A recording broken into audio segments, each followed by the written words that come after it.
Hello বন্ধুরা, আমি অনু।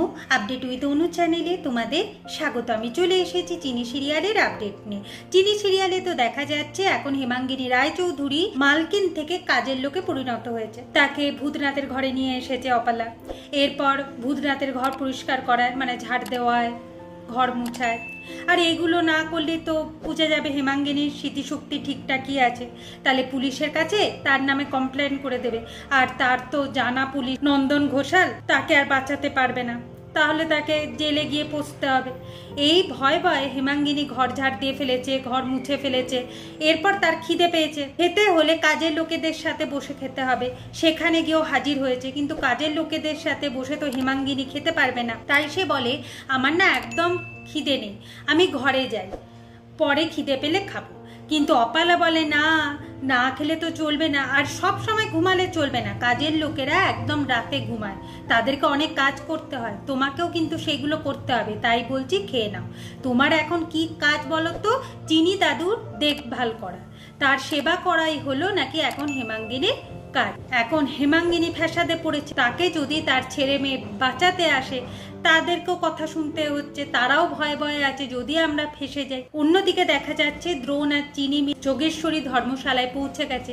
সেখানে থাকবার কথা বললে ওনারা বলে, না না, আপনারা বড়লোক বাড়ির মানুষ, আপনারা বাইরে থেকে এসেছেন, এখানে কষ্ট করে থাকবেন কেন? বেনারসে আরো অনেক থাকবার জায়গা আছে, সেখানে গিয়ে থাকুন, এখানে ওই পুজো পাটি হয়। এরপর দীপঙ্কর চৌধুরীর নাম বললে ধর্মশালার লোকেরা একটু অবাক হয়ে যায়। তারপর চিনি আর দ্রোণকে কোনোভাবেই থাকতে দিতে চায় না। চিনি বলে, বড় দাদুর খোঁজ করে তবেই আমি এই ধর্মশালা থেকে বেরোবো। তাই সে ফোন দিয়ে আটে। একবার বলে খুব জল তেষ্টা পেয়েছে, জল খায়।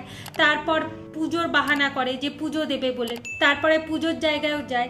এই সব বলে সে এই ধর্মশালাতেই থাকবে ঠিক করে। আগামী পর্বে দেখা যাচ্ছে হেমাঙ্গিনী তো ঘুমাচ্ছে নিশ্চিন্তে, অপালা মুখে জল ঢেলে হেমাঙ্গিনীর ঘুম ভাঙায় আর বলে কাজ করতে হবে যে।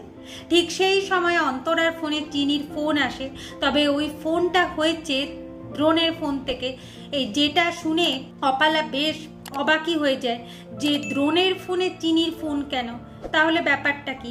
চিনি এইদিকে বলে তার মাকে ফোনে যে অপালা ম্যাডাম আছে তো, কোনোভাবে যেন অপালা ম্যাডাম জানতে না পারে আমি তোমাকে ফোন করেছি। কথা শেষ হওয়ার পর চিনির চোখে পড়ে দীপঙ্কর চৌধুরীর প্রতিষ্ঠিত ধর্মশালা, হরিহর ধর্মশালা। ভাবে, এখানে তো সমস্ত ধর্মশালাগুলোর নাম হিন্দি, এটা কেন বাংলা লেখা?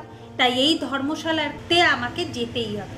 এইভাবে আজকের পর্বটা শেষ হয়ে যাচ্ছে। আশা করি আজকের পর্বটা তোমাদের ভালো লাগবে।